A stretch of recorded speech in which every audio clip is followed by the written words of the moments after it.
Ô, meus irmãos, boa noite. Que Deus abençoe a todos. Abra aí, Ageu, capítulo 1. Nossa ideia nesse restante do culto aqui é terminar a exposição do capítulo 1, versos 12 a 15. Contudo, como nós precisamos aí entender um pouquinho do contexto antes, eu convido os irmãos para acompanharem a leitura do capítulo todo. São apenas 15 versículos. E lembrando, nessa noite, o nosso foco está no final aí da mensagem, da profecia, de Ageu, na verdade, do cumprimento da profecia. O texto diz assim, eu vou ler aqui na Almeida Revista Atualizada, que eu acho que a maioria tem em mãos, mas eu utilizo aqui outras versões na exposição. O texto diz, no segundo ano do rei Dario, no 6º mês, no primeiro dia do mês, veio a palavra do Senhor por intermédio do profeta Ageu, a Zorobabel, filho de Salatiel, governador de Judá, e a Josué, filho de Josadaque, o sumo sacerdote, dizendo, assim fala o Senhor dos exércitos. Este povo diz, não veio ainda o tempo em que a casa do Senhor deve ser edificada. Veio, pois, a palavra do Senhor por intermédio do profeta Ageu, dizendo, acaso é o tempo de habitardes vós em casas apaineladas, enquanto esta casa permanece em ruínas? Ora, pois, assim diz o Senhor dos exércitos, considerai o vosso passado. Tendes semeado muito e recolhido pouco. Comeis, mas não chega para fartar-vos. Bebeis, mas não dá para saciar-vos. Vestivos, mas ninguém se aquece. E o que recebe salário, recebe para o pô-lo num saquetel furado. Assim diz o Senhor dos exércitos, considerai o vosso passado. Subi ao monte, trazei madeira e edificai a casa. Dela me agradarei e serei glorificado, diz o Senhor. Esperastes o muito, e eis que veio a ser pouco, e esse pouco, quando trouxeste para casa, eu, com assopro, o dissipei. Por quê? Diz o Senhor dos exércitos. Por causa da minha casa, que permanece em ruínas, ao passo que cada um de vós corre por causa da sua própria casa. Por isso, os céus sobre vós retêm o seu orvalho, a terra os seus frutos. Fiz vir a seca sobre a terra e sobre os montes, sobre o cereal, sobre o vinho, sobre o azeite, sobre tudo o que a terra produz, como também sobre os homens, sobre os animais e sobre todo o trabalho das suas mãos. Então, Zorobabel, filho de Salatiel, e Josué, filho de Josadaque, o sumo sacerdote e todo o resto do povo, atenderam a voz do Senhor e as palavras do profeta Ageu, as quais o Senhor, seu Deus, o tinha mandado dizer, e o povo temeu diante do Senhor. Então, Ageu, o enviado do Senhor, ou o anjo do Senhor, falou ao povo, segundo a mensagem do Senhor, dizendo, eu sou convosco, diz o Senhor. O Senhor despertou o espírito de Zorobabel, filho de Salatiel, governador de Judá, e o espírito de Josué, filho de Josadaque, o sumo sacerdote, e o espírito do resto do povo, do remanescente do povo. Eles vieram e se puseram ao trabalho na casa do Senhor dos exércitos, seu Deus, ao 24º dia do 6º mês. Até aí. Vamos orar mais uma vez. Pai, nós te agradecemos, porque este é, Deus, o momento em que o Senhor, através da sua santa palavra, fala, Senhor, ao nosso coração. E nós cremos, Deus, que a tua palavra ela é viva e eficaz, e mais cortante do que qualquer espada de 2 gumes, e penetra, Senhor, até o ponto de dividir alma e espírito, juntas e medula, e é apta, Senhor, para discernir os pensamentos e o propósito do nosso coração. Que nessa noite ela seja, sim, precisa, mais uma vez, e que nós possamos, Deus, sair daqui nesta noite, abençoados, não só pelo momento de louvor, de adoração, de orações, mas pelo poder da tua palavra de transformar, Deus, a nossa mente e o nosso coração. Por isso, Deus, nessa noite, abre o nosso entendimento. Abençoa, Deus, os olhos do nosso coração. E derrama, Deus, sobre nós, mais uma vez, da tua graça. No nome de Jesus. Amém. Meus irmãos, eu não sei se você se lembra, mas há um tempo atrás, pouco tempo, né? Se eu estou dizendo, eu não sou tão velho assim, mas tinha um filme de um cara chamado Adam Sandler, e ele fez um filme chamado Clique. Não sei se você se lembra do filme, mas nesse filme ele tem um poder, né? Ele descobre um poder no controle remoto de avançar, né? Ou parar determinadas partes da sua vida, né? Só que ele vai perceber mais à frente no filme que esses momentos em que ele avançou a sua vida, a vida continuou. Né? Só que ele continuou nessa vida que ele quis pular algumas partes, como se estivesse dormindo, né? Como se estivesse fazendo as coisas no automático. Apesar dele não estar, né, entre aspas, presente ali naqueles momentos, naqueles anos de vida que ele decidiu pular, a vida passou. E ele pôde voltar e ver que naqueles momentos ele viveu a vida como se estivesse vivendo no piloto automático, sem estar de fato presente, sem prestar atenção nas coisas que estavam acontecendo. Esse texto, meus irmãos, ele fala um pouquinho disso, não do filme, mas de uma situação parecida. Lembra que quando nós falamos ali no começo, reverendo Manuel e eu, nós dissemos que esse texto ele é um texto escrito por um profeta que fala com o povo no pós-exílio. O povo tinha sido levado cativo para a Babilônia, passou ali os seus 70 anos, retornou para a região, então, de Jerusalém, Judá, e descobre ali, chega ali, numa terra diferente do que as promessas diziam, né? Porque as promessas eram muito boas, né? Por isso que o texto diz aqui, salvo engano, no verso 9, que eles esperavam muito, mas acabaram tendo pouco, né? Porque as promessas eram grandiosas, mas o que eles encontram é uma terra arrasada. Eles encontram um povo passando fome e, além de tudo, eles encontram a oposição dos samaritanos que não queriam que eles estivessem ali. Não só não queriam, como nem ajudavam, né, na própria reconstrução do templo. Esdras vai nos lembrar, Esdras capítulo 5, que um motivo de Deus dado para que esse povo, então, retornasse era justamente reconstruir o templo. 16 anos tinham se passado e eles só tinham até então lançado os fundamentos. E eles decidiram abandonar a construção e continuaram, então, a vida no piloto automático. Continuaram vivendo como se aquela missão não tivesse ainda chegado o tempo. Aliás, a profecia começa assim, né?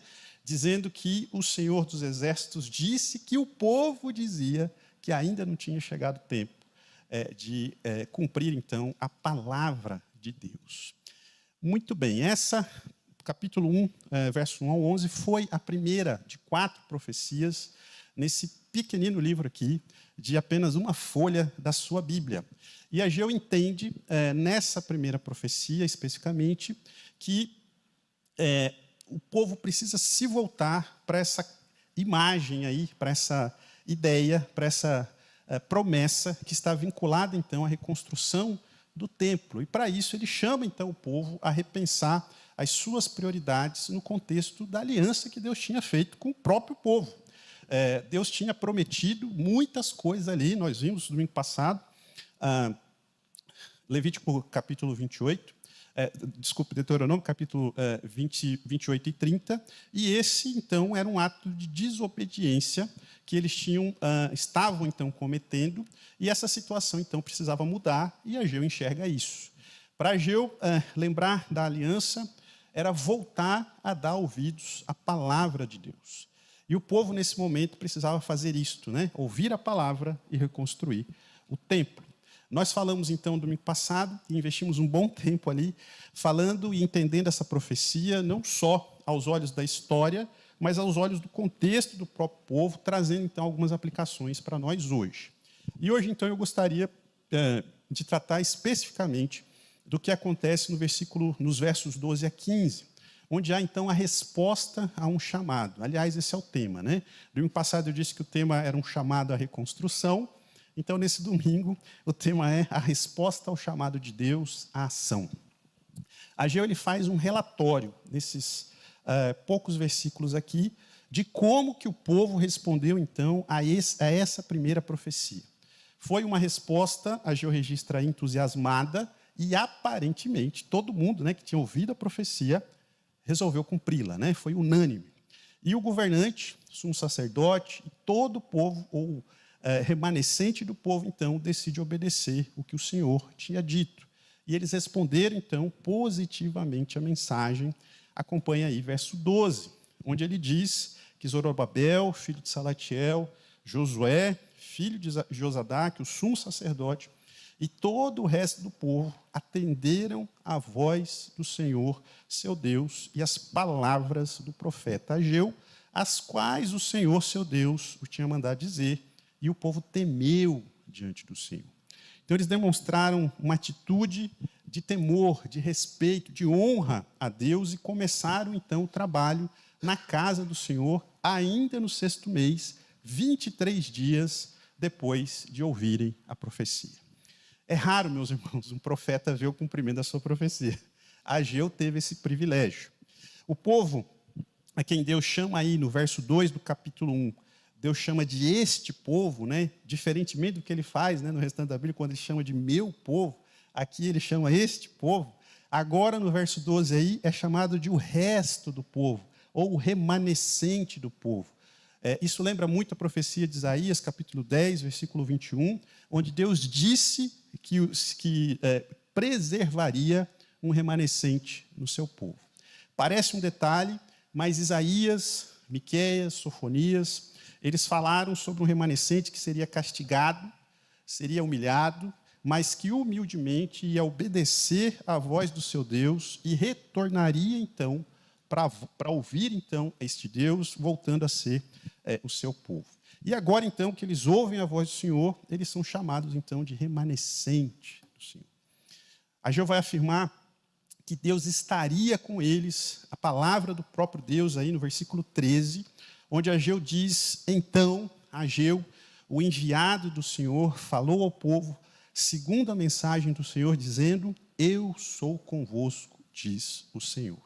É interessante porque ele diz aí que a mensagem foi trazida por Ageu, o enviado do Senhor. E a expressão aí, traduzida, né, como o enviado do Senhor, é usada na Bíblia para se referir ao anjo do Senhor, né? A tradução é a mesma.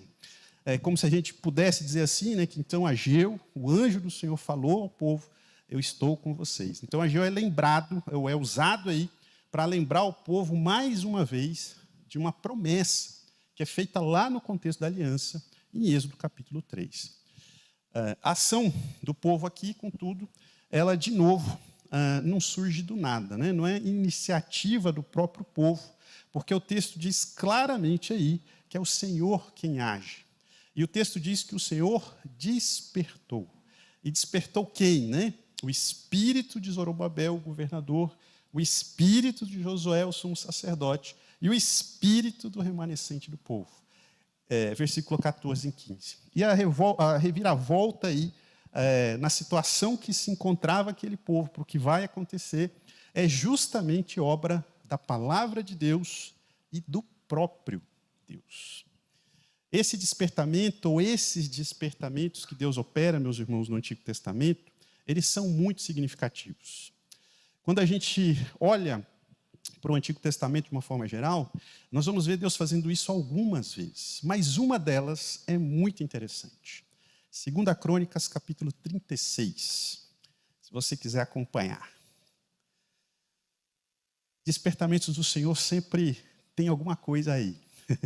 E esse despertamento, em 2 Crônicas 36, a partir do verso 22, diz assim, porém, no primeiro ano de Ciro, rei da Pérsia, para que se cumprisse a palavra do Senhor por boca de Jeremias, olha só, despertou o Senhor o espírito de Ciro, rei da Pérsia, o qual faz passar pregão por todo o seu reino, como também por escrito, dizendo, assim diz Ciro, rei da Pérsia, o Senhor, Deus dos céus, me deu todos os reinos da terra e me encarregou de lhe edificar uma casa em Jerusalém, que está em Judá. Quem entre vós é de todo o seu povo, que suba, e o Senhor, seu Deus, seja com ele. Resumo da história. Desde o começo, lá atrás, desde quando Deus decide libertar o seu povo, quem está agindo em todas as situações, a Escritura registra isso claramente. O primeiro despertamento, vamos dizer assim, é do próprio governante nesses dias, que é o governante do planeta Terra conhecido, Ciro Persa.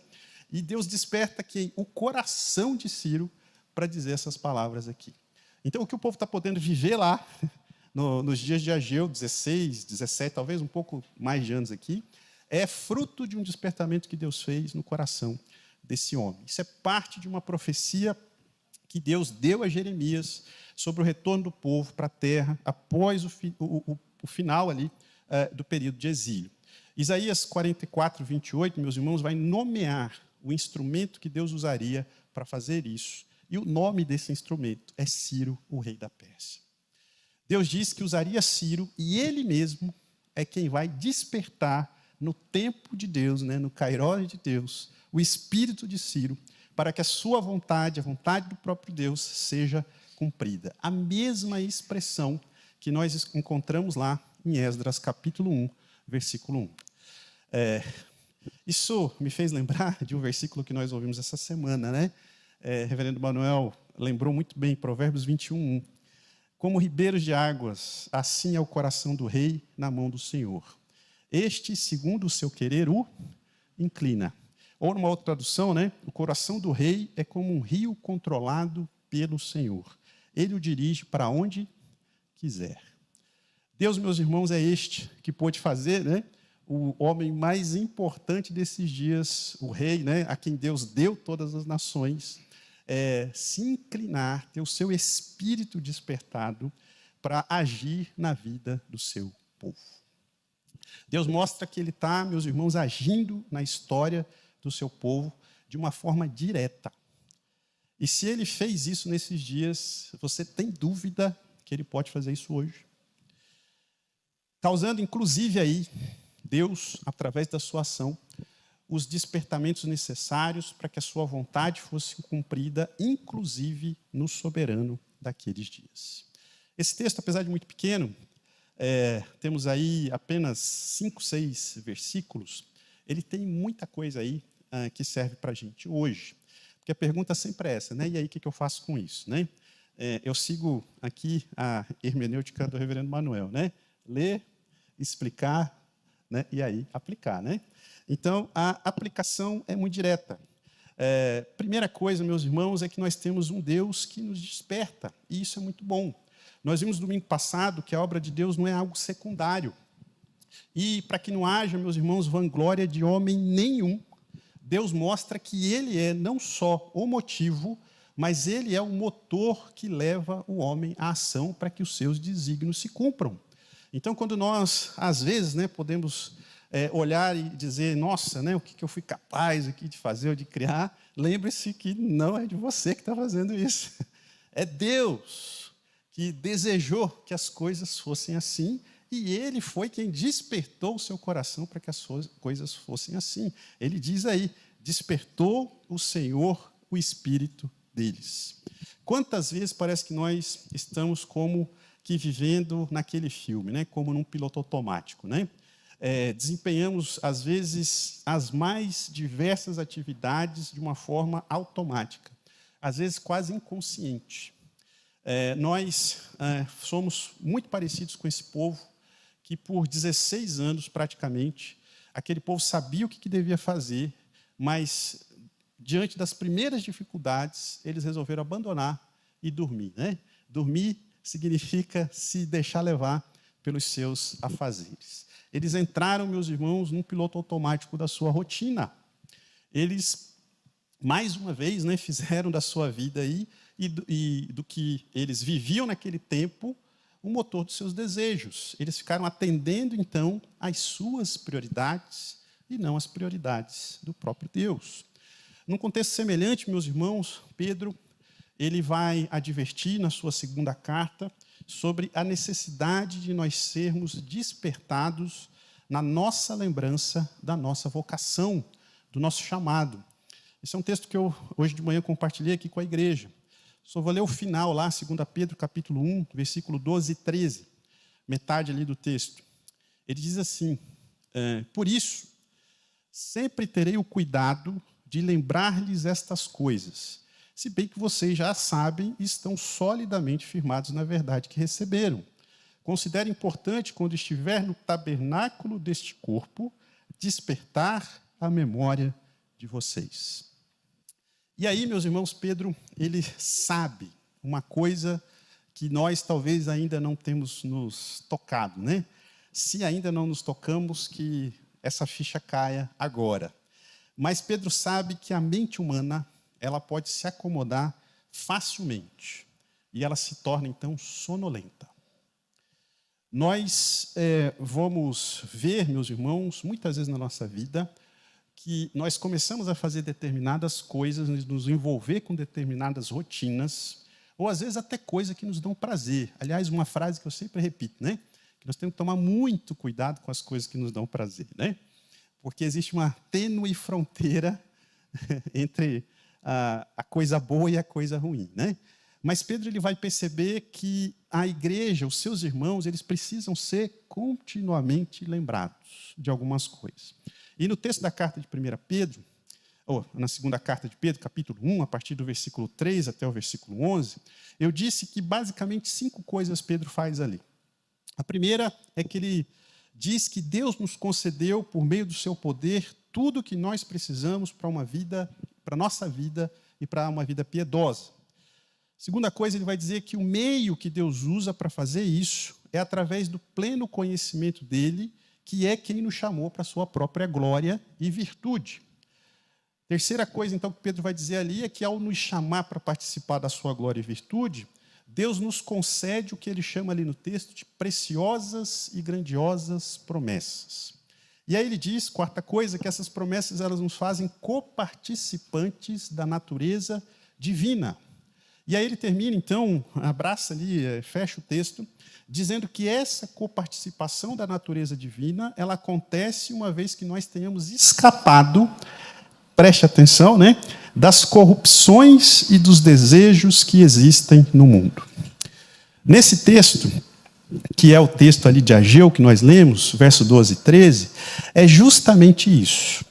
Nós vemos ali que são justamente as corrupções dos desejos que existem no mundo que vão fazer com que esse povo adormeça. E fazem a mesma coisa conosco. Aí, meus irmãos, está a preocupação do apóstolo Pedro, porque ele diz que enquanto ele estiver vivo, ele vai fazer esse trabalho, que é o trabalho de despertar, ou acordar, ou tornar viva na memória desses irmãos o que é importante. E, de novo, as prioridades com as quais eles deveriam se preocupar. Pedro ele escreve aos crentes em Cristo, e na mesma carta, no capítulo 3, ele diz o seguinte.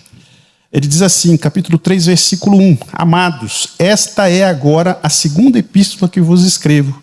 Em ambas procuro despertar com lembranças a vossa mente esclarecida. Olha que frase interessante, porque a ideia aí de mente esclarecida é uma mente sincera. Ou seja, não é uma mente que tem alguma motivação ruim, pelo contrário, é uma mente que é desprovida de motivação oculta. Ou seja, nesse sentido, Pedro sabe que na sua época, os seus irmãos, eles podiam simplesmente, para usar uma expressão bem contemporânea aqui, né, entrar no fluxo. Então, eles se envolviam com a sua vida cotidiana e eles iam perdendo as prioridades de vista. Crentes, mentes que ele chama esclarecidas. Não faziam isso por mal, eles só se deixavam levar.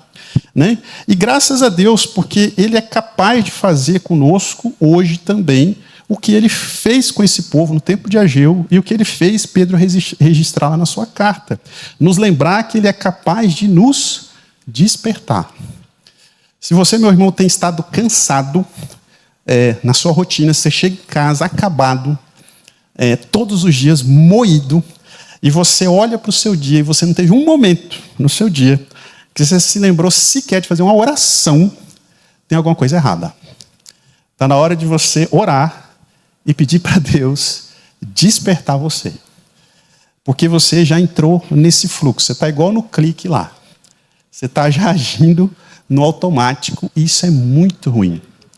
Porque nós vamos vendo a vida passar. Aliás, nós não vamos vendo, né, a vida passar e as coisas vão acontecendo. Então, graças a Deus, porque Ele é o Deus que nos desperta. Amém? Segunda coisa que Ageu, né? Vamos deixar Pedro para lá, né? Que Ageu vai dizer aqui é que nós temos um Deus que está conosco.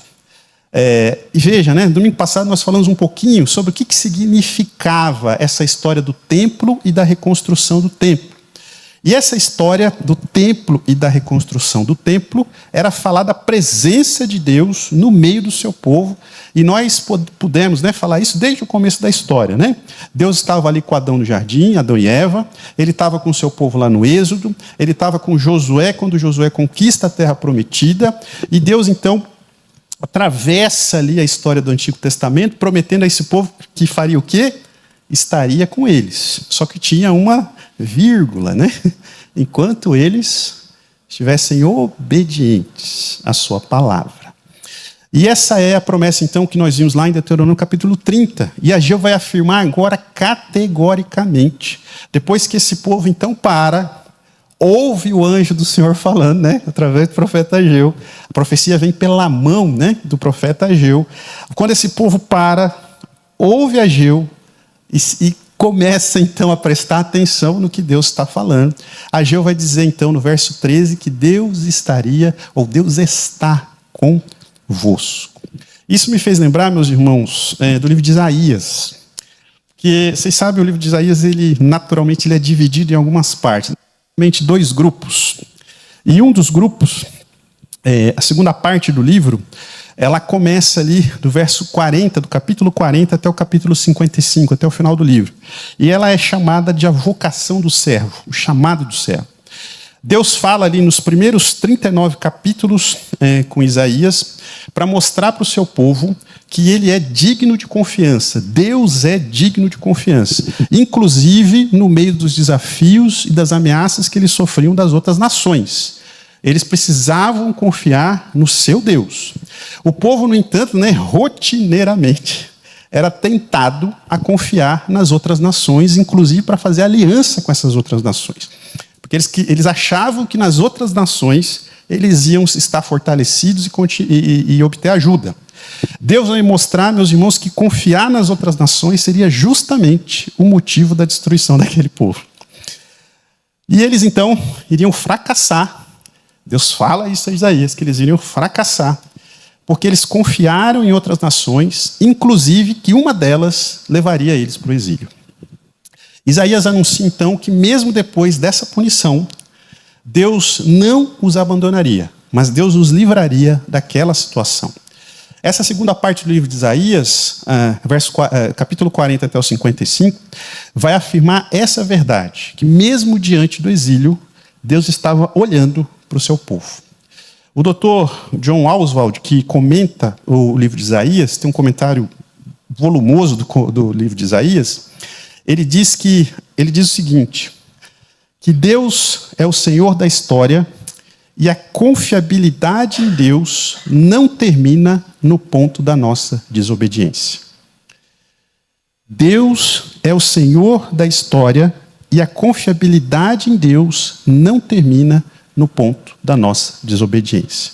Ou seja, mesmo desobedecendo, eles poderiam se voltar e confiar no seu Deus. Ele libertaria o seu povo quando esse povo retornasse para o seu Deus com fé, e então ele estaria com eles. Essa é a promessa. Essa é a promessa que nós vamos encontrar em Isaías 43, onde Deus vai dizer que estaria com o seu povo, os reunindo, né, desde o Oriente até o Ocidente, o que já dá uma ideia aí de que não seria só o povo de Israel, né, já que seria do Oriente ao Ocidente. Ele diz isso em Isaías 44, a partir do verso 24, onde Deus vai afirmar que Ele mesmo é quem levaria as ruínas da cidade, é que Ele mesmo levantaria as ruínas da cidade e edificaria o seu templo, fundaria, né, o seu templo, mostrando então que Ele tinha controle, né, junto a esse povo, e Ele tinha poder então para fazer aquilo. Mas tem um texto que é muito especial, que é justamente o texto lá em Isaías 55, quando Deus, então, mostra a sua graça. E ele diz para o povo o seguinte, ele começa dizendo assim, todos vós, os que tendes sede, vinde às águas. E vós, os que não tendes dinheiro, vinde, comprai e comei. Sim, comprai e comei sem dinheiro e sem preço, vinho e leite. E aí o texto continua, um texto belíssimo, do verso 1 ao verso 11. Deus, meus irmãos, ele não tinha obrigação nenhuma de livrar o seu povo, porque Deus tinha advertido esse povo mais de uma vez durante a história, amplamente, sobre tudo que eles iriam passar e o que iria acontecer. E Deus tinha advertido sobre as consequências do que aconteceria se eles resolvessem desobedecer, se eles resolvessem ser incrédulos, se eles resolvessem se aliar com outras nações. Mas, se eles persistissem nesse pecado, Deus então executaria a justiça, que foi o que aconteceu. Contudo, Isaías vai registrar que, mesmo sabendo que o seu povo abandonaria, ele promete uma redenção. E é interessante porque essa redenção você pode obtê-la sem prata, ou seja, sem dinheiro e sem preço. Ela é de graça. Deus está falando desde já para esse povo de que eles gozariam da graça do Senhor. Graça, meus irmãos, é isso. É ele aceitar que esse povo, quando ele os invocassem e o buscassem de todo o coração, ele podia ou poderia ser achado. Isso precisa muito, meus irmãos, falar ao nosso coração hoje, especialmente num dia que é um dia de Santa Ceia. Porque da mesma forma que esse povo, nesses dias, nos dias desses profetas, nós temos essa promessa maravilhosa de um Deus que habitaria conosco todos os dias até a consumação dos séculos. Mateus 28, 20. Essa promessa ela é amplamente cumprida na visão que João tem no Apocalipse, que nós vimos no domingo passado, Apocalipse 21, versículo 1 e 3, quando nós vemos que nessa cena final, Deus então ele está habitando no meio do seu povo. Essa é a imagem, que deve nos motivar. Deus, meus irmãos, ele está conosco. Jesus é este Emanuel que foi enviado por Deus para nos resgatar pela graça, e somente pela graça. E nós precisamos, como o povo desses dias aqui, fazer duas coisas só: reconhecer a sua palavra, reconhecer que Deus está falando e temer o Senhor. Então, graças a Deus, porque, primeiro, ele nos desperta, e segundo, porque Deus está conosco. E a terceira coisa, para ser sermão presbiteriano tem que ter 3, Nós precisamos, meus irmãos, responder ao chamado. Ageu capítulo 1, verso 14 e 15. O texto diz, que o Senhor despertou o espírito deles, Zorobabel, o espírito de Josué, o espírito do restante do povo. E aí eles fizeram o quê? Eles vieram e se puseram ao trabalho. Aonde? Na casa do Senhor dos Exércitos, seu Deus, ao 24º dia do 6º mês. 23 dias depois da profecia, Ageu teve a graça de vê-la, cumprida. Viu o povo, então, colocando a mão, arregaçando as mangas e começando a trabalhar. O povo, então, com o espírito animado pelo próprio Deus, contando com a promessa de que Deus estaria com eles, estaria no meio deles, eles se puseram, então, a trabalhar na casa do Senhor. E isso tem a ver, conforme nós falamos no domingo passado, com o significado desse templo, dessa reconstrução, que, resumindo muito, era justamente glorificar o nome de Deus, estar fazendo aquilo que glorificaria o nome de Deus. De novo, se o caminho que nos trouxe até aqui, e Ageu fala isso 2 vezes aí no texto, vejam aonde os seus caminhos os levaram, Ele repete isso 2 vezes aí no capítulo 1, se os caminhos que nos trouxeram até aqui não glorificam, meus irmãos, o nome de Deus, é hora de repensar as nossas prioridades e recomeçar. Por que isso é importante, meus irmãos? Porque essa palavra, ela foi uma palavra de exortação, mas foi uma palavra de ânimo para a igreja. Foi uma palavra que, quando o povo ouviu essas palavras, ouviu essa profecia, o O povo entendeu, e o povo arregaçou a manga, e o povo se animou, e o povo foi fazer aquilo que Deus tinha mandado fazer.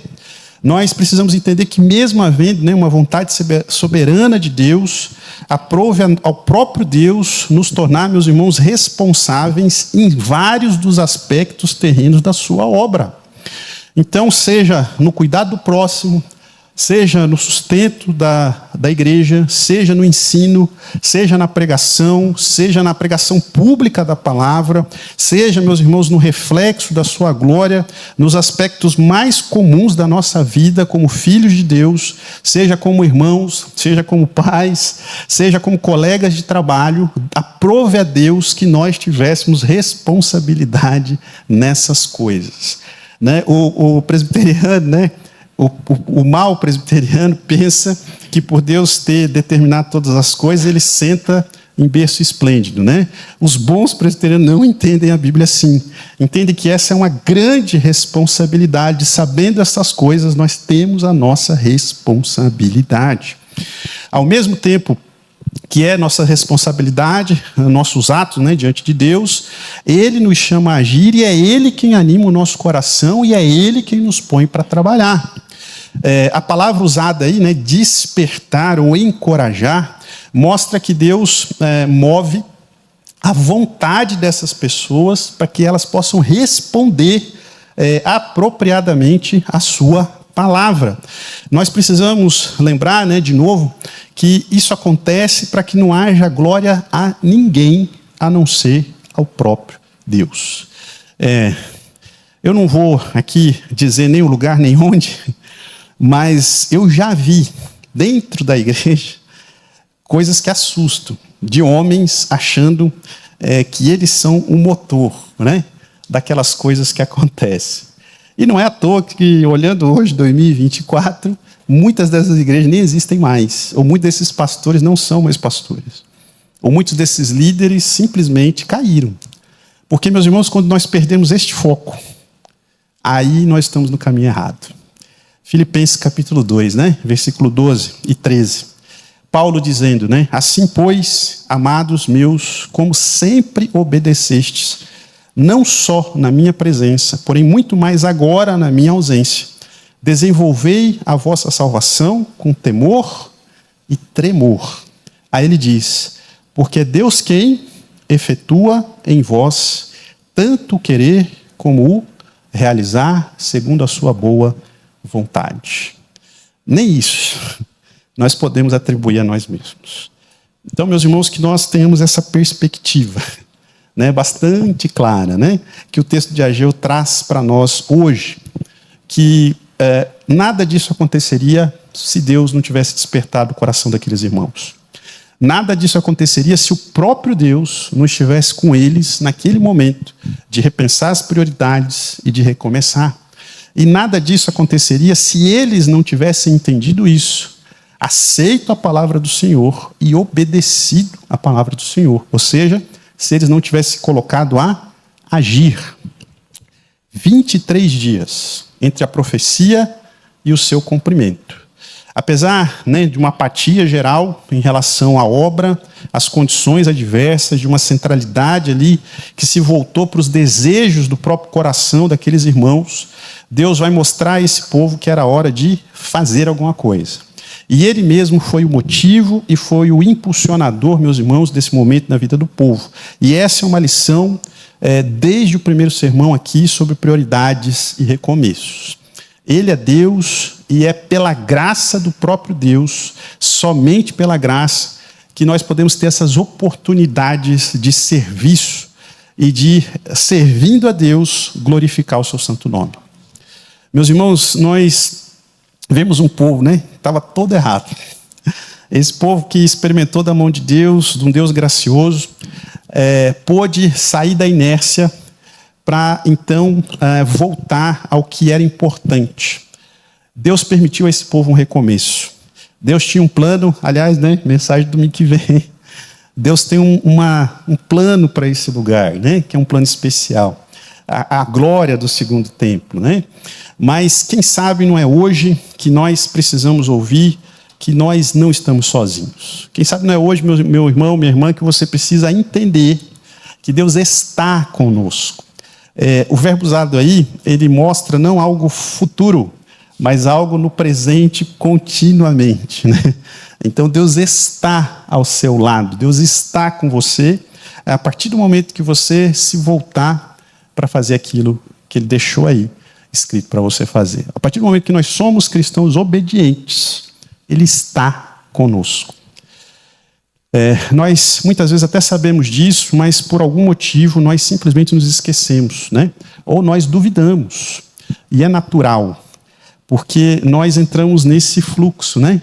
De trabalho, de rotina, de vida, e nós começamos a duvidar se essa palavra realmente é verdade. É por isso que Ageu precisa animar o povo, precisa lembrá-lo. É por isso que Pedro vai dizer que enquanto ele estiver vivo, o que ele vai fazer? Eu vou lembrar vocês dessas coisas. E é por isso que a gente precisa, meus irmãos, entender que há um papel nisto aqui, no culto público. Porque você, provavelmente na sua casa, ou não leria essas coisas, né, ou se voltaria para outras passagens da Escritura que não te lembrariam dessas coisas.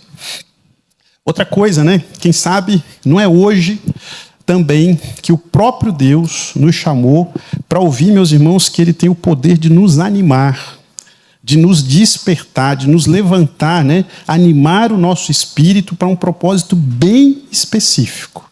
E para você não sair por aí tentando adivinhar qual que é o propósito de Deus para a sua vida, o propósito de Deus para a sua vida é glorificar o seu santo nome. Então, se o que você está fazendo hoje, que está tomando as suas 40 não, né? 24 vezes 7 dá quanto? 7 vezes 4, 28 vai 1, 7 vezes 2, 14, são 148 horas da semana, que não é para a glória de Deus, a ponto de você chegar aqui hoje e você não se lembrar a última vez que você orou lá na sua casa, temos um problema para resolver, né? E a igreja, meus irmãos, está aqui para isso, para te ajudar. Pelo menos te lembrando dessa palavra. Eu gostei bastante, né, de lembrar e ver essa música, porque às vezes, de novo, né, eu já falei isso sempre que certa vez, eu e Raquel, a gente sempre quando a gente fica à frente das coisas, ou a gente fica doente, ou acontece alguma coisa, né? Mas eu me lembrei de certa vez que eu e ela tivemos que assumir, né, assim, de última hora as coisas, e aí ela ficou doente, eu fiquei doente. Mas a música, naquele dia, foi como hoje. Ela foi, apesar, né, da gente achar que as coisas são meio aleatórias, né? Elas têm tudo a ver, né, com a mensagem, né? E às vezes nós esquecemos quem é o centro da nossa vida, né? E quem é o centro da igreja? E quem é o centro da igreja, meus irmãos, é o próprio Cristo. E um dia Ele virá. Como igreja, eu vou me encontrar com esse Jesus. A nossa vida, meus irmãos, ela está em outra perspectiva. Pensa que essa aqui é a versão 1 da sua vida e ela está fadada a ser substituída pela versão 2. Tá bom? A versão 1 não vai mais ter atualização. Daqui para trás é igual o Windows antigo, né? Que deu problema essa semana. Só vai piorando. E não vai ter atualização. Mas você precisa lembrar que tem a versão 2. E a versão 2 é infinitamente melhor que o Windows. Tá bom? É muito infinitamente melhor que essa aqui. E ou a gente vive com essa perspectiva da versão 2, ou nós vamos ficar aqui quebrando cabeça, achando que a versão 1 tem como resolver. Não tem. É por isso que quando nós cantamos essas coisas, o nosso coração precisa se encher dessa esperança de que um dia nós estaremos com Ele. Porque esse é o fim. O fim não é aqui. Amém?